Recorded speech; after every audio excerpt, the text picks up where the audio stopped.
You step out into a cold, gusty dawn, and the air hits you fast. Your skin tightens, your arms goose up. You start shivering before you've even gone 10 steps. Now picture an ancient human doing the same thing on the edge of open land. Nearby, fur-covered animals stand in that wind like it's nothing. Their coats hold the warmth in, the human's bare skin doesn't. That contrast is the problem. We're the odd mammal. Compared to most animals around us, ancient humans were relatively hairless. Yet humans still spread into places where cold, wind, and rough terrain don't forgive exposed skin. So here's the question you can't dodge. If ancient humans lost much of their body hair, what replaced fur, and why would they start wearing clothes at all? The simplest answer is that they didn't grow fur back. They built a barrier they could carry. Not fashion first, not modesty first, protection first. The earliest clothing was likely made from what was already available: hides, fur, and later plant fibers. A wrapped skin can block wind. Fur can trap warm air close to the body. Even a rough covering can save your skin from sun, insects, thorns, and scraping against rock and brush. That familiar feeling of forgetting your jacket is ancient. Our bodies still expect an extra layer the way other mammals expect their fur. But there's a catch. If the first clothes were hides and fibers, why don't archaeologists just find them? A hide cloak gets dropped in the mud after a hard storm. It soaks up water, turns heavy, then dark. A few days later, it starts to stink. Bacteria and insects move in. The surface cracks, the hair slips, and the edges fray into threads. Push time forward. Months, years, thousands of years. That cloak doesn't become an artifact. It becomes soil. And that's the basic problem with prehistoric clothing. The first clothes were probably hides, sinew, grasses, and plant fibers. Those are organic materials, and in most places they rot away fast. Unless you get perfect conditions like extreme cold, extreme dryness, or a place with no oxygen, the clothing vanishes. So, how can we know anything about the origin of clothing if the clothing itself almost always decayed? Because archaeology often studies the behavior, not the object. What survives are the leftovers that don't rot. Stone scrapers that shave a hide, cut marks on animal bones that show skinning and defleshing, polished wear on tools from repeated softening and working of leather, bone awls and needles that suggest piercing and stitching. Even biology can leave a clue. Some parasites only thrive when humans regularly have clothing-like spaces to live in. It's the same reason you won't find your great-great-grandparents' t-shirt in the ground. Fabric disappears, traces don't. So what's the weirdest clue that can survive even when the clothes don't? Pinch a fold in a shirt seam, and you've made a tiny canyon of fabric. That's where a body louse wants to live, clinging tight where cloth meets cloth. It can't do that on bare skin. And it doesn't do well up in scalp hair either. That's the head louse's world. So here's the question.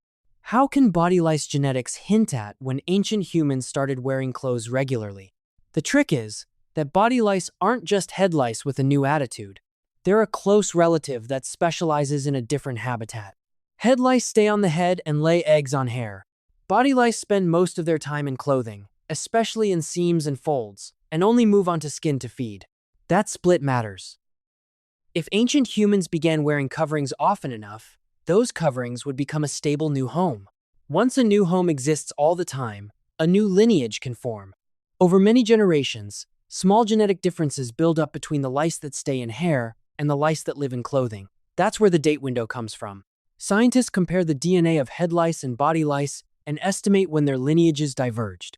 Depending on the model, that's often framed as at least around 83,000 years ago, and possibly earlier. But it's not a calendar stamp on the first outfit. Mutation rates and assumptions change the estimate. And even perfect lice genetics still can't tell you what the garment was, where it was made, or who wore it first. The modern clue is still visible today. Body lice outbreaks track clothing, access, and laundering. Clothing isn't just an outfit. For some organisms, it's an ecosystem. If lice suggest regular clothing use, what do archaeologists find in the dirt that shows people could actually make and maintain those coverings? A wet animal skin lies stretched tight on the ground, heavy as a soaked blanket. An ancient human leans in and drags a scraper across it again and again, steady and rhythmic. Each pass peels off a thin layer of slick tissue and fat. The surface starts to look cleaner, less glossy. The hide begins to change from something that will rot into something you can actually carry and use. This is the kind of physical evidence archaeologists look for when the clothes themselves are gone. So what shows that ancient humans processed hides and fur in ways that could matter for clothing? One clue is hide scraping tools. Stone scrapers and other edged tools can carry use wear that matches repeated scraping on soft material like skin. That wear isn't a picture of a jacket, but it is the fingerprint of a job that has to happen before leather or fur becomes useful. A second clue is specialized bone tools. At sites such as Contrabandier's Cave in Morocco, dated roughly 120,000 to 90,000 years ago, researchers have found bone tools interpreted as used for working hides and fur. Bone holds a fine edge, and these tools fit into a hide working routine: cleaning, thinning, smoothing, and softening. A third clue comes from animal bones themselves. Cut marks from skinning and defleshing show that people weren't only taking meat, they were removing skins carefully enough to keep them usable. Put together, these finds suggest a production chain. Take the skin off, scrape it clean, work it until it's tougher and more flexible. That process is the difference between raw, rotting weight and durable, portable gear. But scraping and softening only gets you a workable hide. How do you turn a floppy wrap into fitted, repairable clothing that can handle brutal cold? Two hide edges meet, and a thin strip of sinew slides through the eye of a bone needle. Hands pull, and the seam tightens. What used to be two loose pieces becomes one joined surface that doesn't flap open when the wind hits it. This is why bone awls and especially eyed needles matter so much for prehistoric clothing. An awl can punch holes. That alone is useful, because you can lace pieces together, hang something, or fasten a wrap so it doesn't slip. But an eyed needle changes the whole job. Now thread can pass through the material again and again.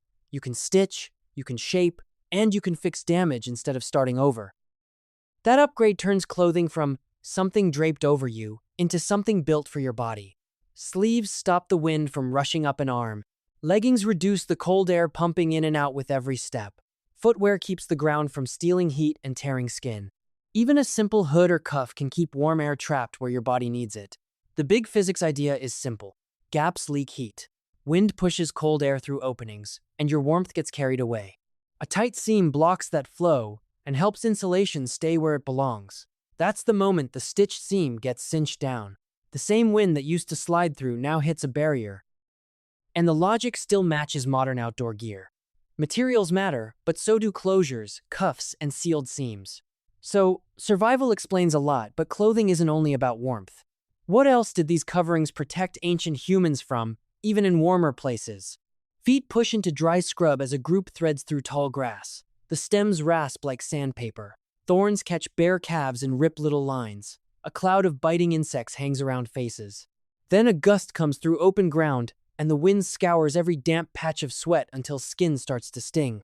That's the moment a simple hide wrap and rough coverings stop being optional. Not because of modesty, and not only because of cold.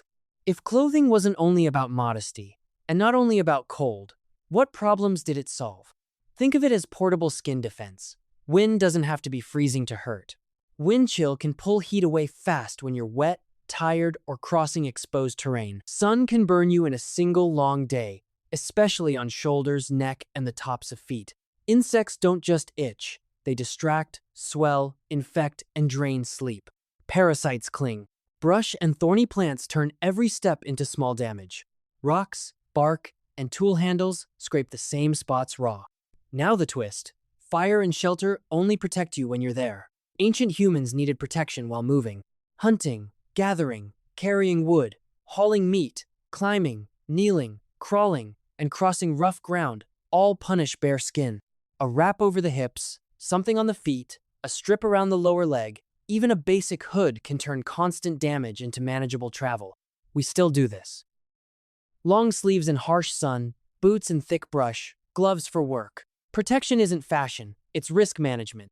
And once a group relies on clothing every day, what happens when that protective layer becomes a canvas, something other people can read? Someone pulls a plain animal hide over their shoulders. At first, it blocks cold wind. Then they change it. They tighten the seam. They trim the edge with softer fur. They add a few shells, beads, or color. None of that makes the hide much warmer.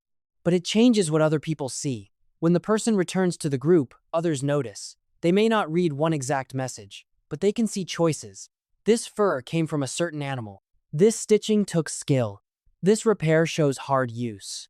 These colors or ornaments may connect the wearer to a group, role, age, status, or ritual moment.